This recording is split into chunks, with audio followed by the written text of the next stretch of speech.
episode of How Would I Paint It? This episode is on Arches National Park, which is in Utah.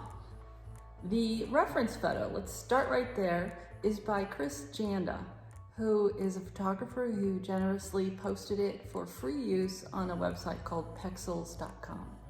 My student, who's in my online course called paintwithtrisha.com, sent this in to find out how I would paint the same scene. So let's start with the reference photo. I noticed several things about it. One is that it tends to be one-third orange and two-thirds blue, which is kind of a nice combination because they are complementary. I also admire the diagonals, the strong diagonals of the foreground and of the mountains in the back, and then there's even a further range of mountains that slant in an opposite direction. So there's a lot of movement because of these diagonal lines. The focus of the photo is the arch, and when I go to paint something, it's not enough to just say, oh, the focus is the arch. You need to drill down and find a place in the arch that's the most interesting of all of it and hit that as an extra special spot. So when I look at the shapes, well, I mentioned diagonals. Well, they tend to make triangular shapes, and our eye will follow them to the point. It's just something we naturally do. Think about the one-way directional sign. It's a line which we follow, and then it's a triangle, and our eye will concentrate on the pinnacle, on the point of that. So diagonals are very useful to direct and move the viewer's eye through the painting. So looking at the arch, if I think of it as composed of triangles, on the right-hand side, notice how the right-hand side is much wider and bigger, and then it tapers up, it angles, and then it angles again down to a point, and it's met by another triangle at the bottom. So right there is where our eye is converging, and that's a good area to put the focal point. So that's what my initial thoughts about this reference photo. So let's see how the painting is. Okay, here's the painting. And the first thing that I notice is that the canvas, here I'll flip back to the reference photo. See that it's a square? Now going to the painting, it's a vertical. So whenever you do that, you are changing the composition. This doesn't have the same, it doesn't work the same because it's a new shape that we're dealing with.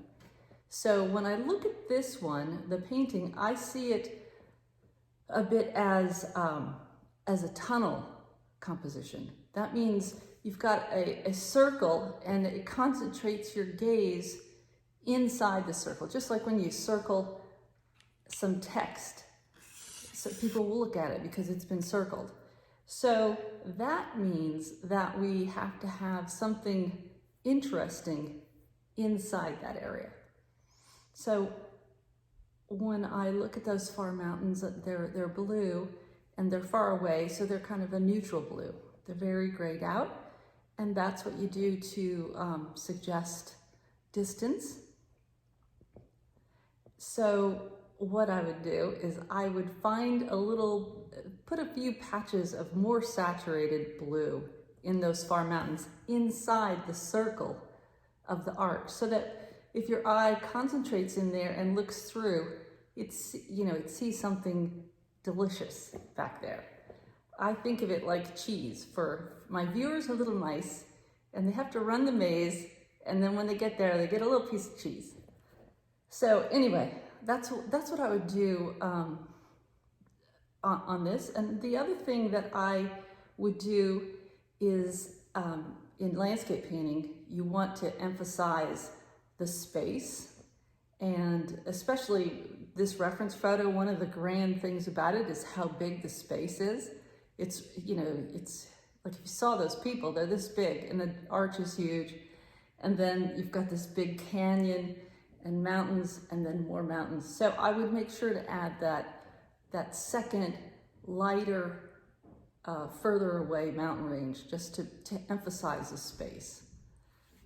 So let's see what those changes would do. Oh, one I forgot to say.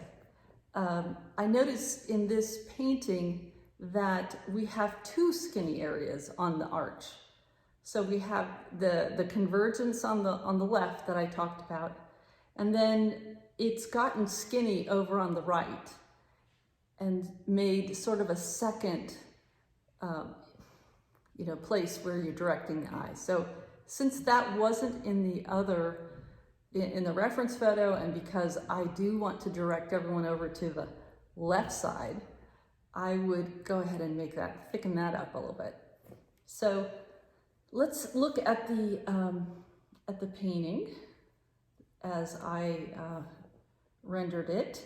So I did thicken up the arch. I slanted the ground plane more because those diagonals really put energy into the painting.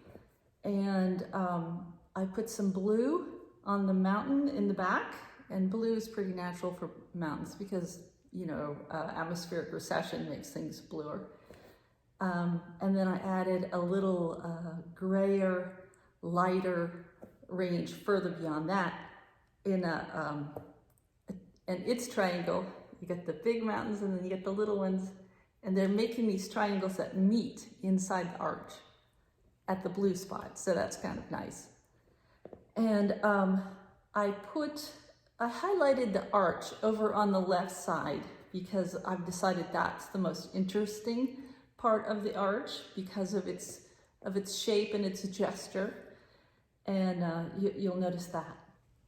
So then when I was looking at this version, I noticed that the mountains in the back divide the arch, the opening in the arch, pretty much evenly in half. And when things are even, it creates a balance that isn't as exciting as when things are uneven, like having 1/3 orange and 2/3 blue is more interesting than half orange, half blue, that sort of thing. So let's see what it looks like if we, and looking at the reference photo, you can see that the little piece of sky is actually pretty small at the top. So this is something that actually is true about this scene. So that works in our favor. So what I did in this version is I just pulled up the mountains in the back so that the opening is now smaller. It's not exactly even. And what I noticed too is that it makes the canyon seem deeper because the wall on the other side is climbing up so high. I changed the sky too, you might notice that. Just sort of doing a gradient down to the lighter area. And your eye will move through a gradient, dark to light. That's a pretty natural thing for your eye to do. So that helps concentrate our view inside the arch. I didn't use the same color, like the same pink color, just darker and lighter for the sky. I started with a kind of a cobalt color at the top and moved to the cerulean, which is the complement of the orange, down at the lower part. So that's the changes that I would make. And I hope you found this instructive. Oh, please give me a like or a comment or subscribe, or all three. That'd be awesome. And I'll see you next time. Happy painting.